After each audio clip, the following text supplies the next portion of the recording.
आप सभी लोगों का स्वागत है केजे क्लासेस के यूट्यूब चैनल पे। जिस व्यक्ति ने अभी तक हमारे चैनल को सब्सक्राइब नहीं किया है वो हमारे चैनल को सब्सक्राइब करे और बेल आइकन को जरूर दबाएं नोटिफिकेशन के लिए। आप सभी लोगों का स्वागत है केजे क्लासेस में। मैं सीए कपिल जैन आज एक नई वीडियो लेकर आया हूँ। आज की वीडियो का हमारा टॉपिक रहेगा डियर, जो भी नोटिफिकेशन आई है 23 अप्रैल को। ये 23 अप्रैल को नोटिफिकेशन आने के बाद इन्होंने एक फॉर्म बताया है CMP 08। अब हम ये डिस्कस करेंगे डियर, ये CMP 08 फॉर्म किसे फाइल करना है, इससे रिलेटेड प्रोविजन क्या है। सर ये तो हमें पता है कि CMP 08 दो लोगों को फाइल करना है। मैंने कहा डियर किसे किसे फाइल करना है। सर एक तो CMP 08 फाइल करना है कंपोजिशन डीलर को, और एक फाइल करना है डियर वो व्यक्ति जिन्होंने सर्विस के केस में 6% वाला रेट लिया है। क्योंकि कुछ दिन पहले आपने देखा होगा एक नया रेट आया था 1 अप्रैल से, जो 6% का रेट है वो किसके लिए है, सर्विस प्रोवाइडर वालों के लिए। इन दो लोगों को ये CMP 08 भरना है और अपनी क्वार्टरली रिटर्न, इसे जो बोला गया है CMP 08 को एक स्टेटमेंट बोला गया है, उसमें सारी डिटेल देनी है। लेकिन डियर जब मैं ये CMP 08 को खोलकर देखता हूँ तो बहुत बड़ी कंफ्यूजन आ जाती है, क्योंकि यहाँ पर एक वर्ड लिखा हुआ है outward supply including exempt supply.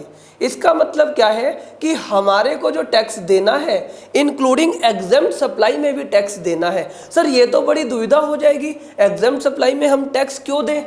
क्योंकि अगर हो सकता है डियर कि आपके पास एक व्यक्ति है जो कंपोजिशन में डील कर रहा था अब से पहले, और अब से पहले जब वो कंपोजिशन में डील कर रहा था तो कंपोजिशन का लॉ क्या कहता था कि अगर आप ट्रेडर हो तो आप हमें टैक्स दे दो 0.5% CGST और 0.5% SGST। लेकिन यहाँ पर किस टर्नओवर की बात करता था डियर, सिर्फ टैक्सेबल की। किसकी बात करता था डियर, टैक्सेबल की। लेकिन अगर आप मैन्युफैक्चरर हो तो तब भी सेम रेट लगेगा। लेकिन मैन्युफैक्चरर के केस में किसकी बात करता था, टैक्सेबल की बात नहीं करता था, ये बात करता था किसकी, टैक्सेबल प्लस एग्जेम्प्ट की। ये बात आपको पता है या नहीं पता। हाँ सर पता है। लेकिन जिन लोगों को नहीं पता तो मैं दो नोटिफिकेशन डिस्कस कर देता हूँ जिसमें ये बात कही गई थी। सर एक बार डिस्कस कर ही दो। मैंने कहा चलो ठीक है बच्चे डिस्कस कर देते हैं। जब मैं डिस्कस करता हूँ डियर, सबसे पहले वाली नोटिफिकेशन जो हमारे पास सबसे शुरू में आई थी, सर क्या था उस नोटिफिकेशन में। मैंने कहा डियर उस नोटिफिकेशन में क्या था, इन्होंने बताया था कि हम दो रेट लगाएंगे। पहले मैन्युफैक्चरर पे रेट क्या लगता था, 1% CGST 1% SGST। और जो ये रेट लगता था ये किस पे लगता था, टोटल टर्नओवर पे। किस पे लगता था, टोटल टर्नओवर पे। ये 1 जुलाई से ये लो था कि ट्रेडर पे 1% लगता था 0.5 CGST 0.5 SGST।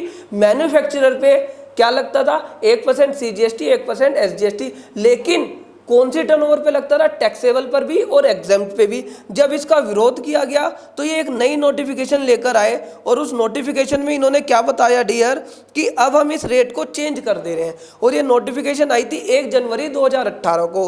और इन्होंने चेंज क्या करा था, इन्होंने कहा था मैन्युफैक्चरर को अब 1% CGST और 1% SGST नहीं देना, उसके लिए भी रेट क्या कर दिया गया है, 0.5% कर दिया गया है। मतलब कि अब ट्रेडर और मैन्युफैक्चरर के लिए रेट सेम हो गया। लेकिन इस नोटिफिकेशन में एक बहुत बड़ी बात यह थी कि मैन्युफैक्चरर जो टैक्स देगा वो देगा अपनी टैक्सेबल प्लस में एग्जेम्प्ट टर्नओवर पे, और जो ट्रेडर टैक्स देगा वो सिर्फ किस पे देगा, टैक्सेबल टर्नओवर पे। ये था इसका बैकग्राउंड जो अभी तक आप लोगों को पता होगा। इसका मतलब क्या है कि हर एक व्यक्ति टैक्स दिया करता था कंपोजिशन में, ट्रेडर इस स्लैब से और मैन्युफैक्चरर भी सेम स्लैब से, लेकिन उनकी टर्नओवर में फर्क हुआ करता था। ये ट्रेडर के साथ एक हमने रिलैक्सेशन दिया था और ये रिलैक्सेशन हमने मैन्युफैक्चरर को नहीं दिया था। हाँ सर क्लियर है। लेकिन डियर जब ये नोटिफिकेशन आई 6% वाली, जब ये 6% वाली नोटिफिकेशन आई 7 मार्च को, जो एप्लीकेबल है 1 अप्रैल से, इसके ऊपर मैंने डिटेल वीडियो बनाया हुआ है, आप पहले वो वीडियो को देख लीजिएगा। फिर भी मैं इसमें एक पॉइंट डिस्कस करता हूँ। यहाँ पर वर्ड लिखा था ऑल आउटवर्ड सप्लाई। क्या लिखा था dear, word all outward supply. मतलब कि जो इस नोटिफिकेशन का बेनिफिट लेगा, अगर उसकी टैक्सेबल टर्नओवर 10 लाख है और एग्जेम्प्ट टर्नओवर 20 लाख है तो उसे 30 लाख रुपए के ऊपर ही 6% टैक्स देना पड़ेगा। ये बात ध्यान रखना। क्लियर है मेरी बात? हाँ सर क्लियर है। तो जब मैं इस फॉर्म के अंदर जाता हूँ, जो हमारा ये नया फॉर्म आया है इस फॉर्म को जब मैं खोलता हूं तो यहां पर जो ये वर्डिंग लिखी है, अगर मैं इस वर्डिंग की इंटरप्रिटेशन करता हूं तो मैं बता दूं डियर, अगर कोई 6% स्कीम वाला बंदा है तो वो एग्जेम्प्ट पे भी टैक्स देगा। लेकिन अगर कंपोजिशन वाला व्यक्ति है तो कंपोजिशन में सिर्फ मैन्युफैक्चरर ऐसा होगा जो एग्जेम्प्ट पे टैक्स देगा। जो ट्रेडर है वो एग्जेम्प्ट पर टैक्स नहीं देगा।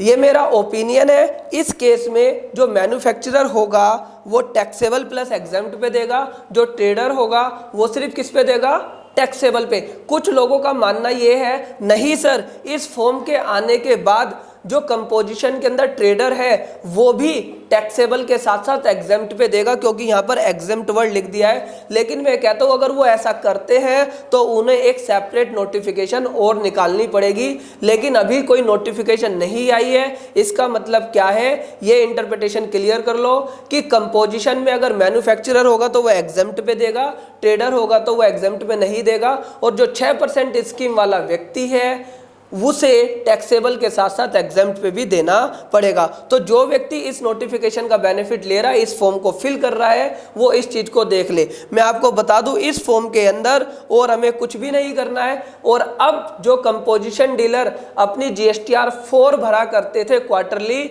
अब उन्हें GSTR 4 नहीं भरनी है, क्योंकि अब जो है एक्ट के अंदर इन्होंने ये रूल के अंदर ये चेंज कर दिया है। और रूल के अंदर चेंज करने के बाद मैं आपको दिखा देता हूँ जो इन्होंने रूल के अंदर चेंज करा है।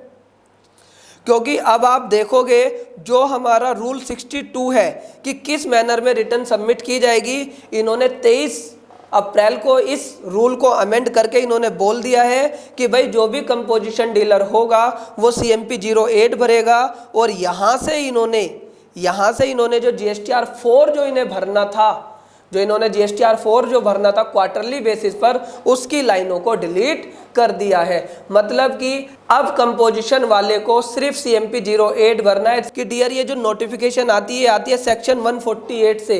क्या आपको सेक्शन 148 के बारे में पता है कि होता क्या है सेक्शन 148? नहीं सर नहीं पता। तो मैं आपको बता दूं, घर जाकर सेक्शन 148 को पढ़िएगा। इसमें लिखा रहता है स्पेशल प्रोसीजर, कि हम किसी भी व्यक्ति के लिए रजिस्ट्रेशन से रिलेटेड, रिटर्न से रिलेटेड और पेमेंट से रिलेटेड स्पेशल प्रोसीजर बना सकते हैं। तो इस सेक्शन में ये नोटिफिकेशन आती है।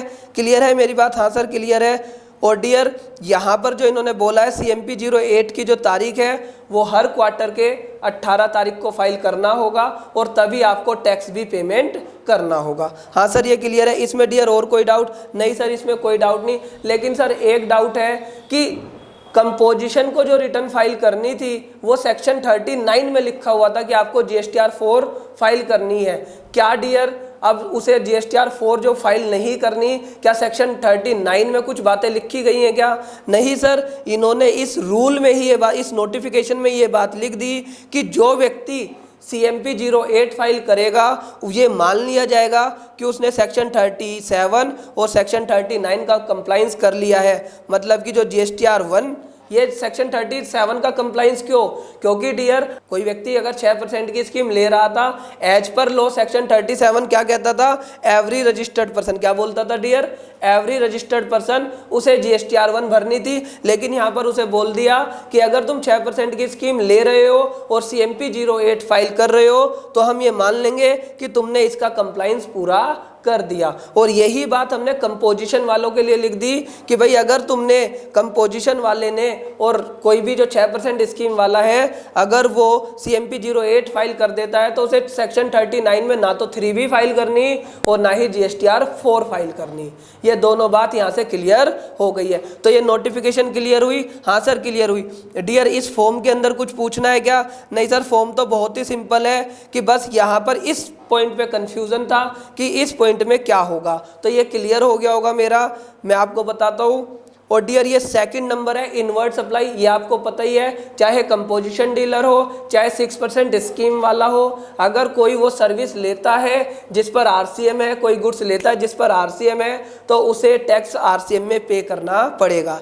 जितना भी टैक्स बनकर आएगा वो टैक्स पेबल में यहाँ पर शो कर देगा और जितनी भी वो पेमेंट करेगा वो पेड हो जाएगा। ये बहुत ही सिंपल फॉर्म है, ये बड़ा रिलैक्सेशन है कंपोजिशन वालों के लिए और जो 6% स्कीम ले रहे हैं उनके लिए। हाँ, इसमें एक बहुत मेजर जो इन्होंने बेनिफिट करा है वो क्या करा है डियर, अगर आपको पता हो GSTR 3B में एक लैकुना है, एक कमी है। सर क्या कमी है डियर? अगर हमारी सेल 50 लाख की है और अगर हमारी सेल रिटर्न 60 लाख की है, मतलब कि नेगेटिव फिगर है, अगर क्या है नेगेटिव फिगर है, तो नेगेटिव फिगर को 3B में नहीं लेता। उस कमी को इन्होंने इस CMP 08 में फिल कर दिया है कि अगर तुम्हारी नेगेटिव फिगर भी है हम उसे भी एक्सेप्ट कर लेंगे।